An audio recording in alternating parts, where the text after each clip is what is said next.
Hi, everyone. Diana Alt here for another episode of Tip Tuesday. Today, we're talking about quiet quitting, what it is, and whether it's a bad thing for you. If you've been hiding under a rock, quiet quitting is a term that started cropping up maybe 6 to 12 months after the COVID-19 pandemic began.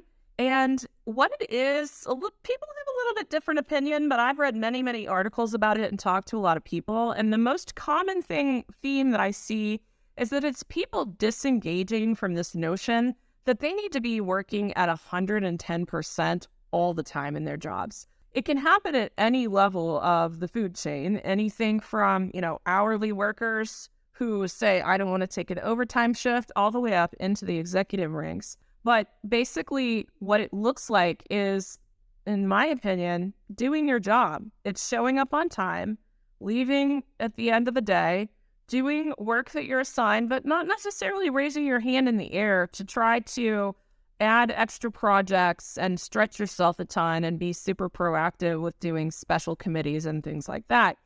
Whether that's a bad thing depends entirely on where you're at in your career.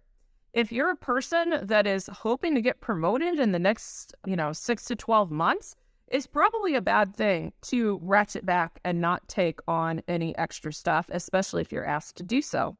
Unless you're dealing with burnout. If you're dealing with burnout, you need to check out for a minute and kind of, get yourself back settled. It could actually be better for you.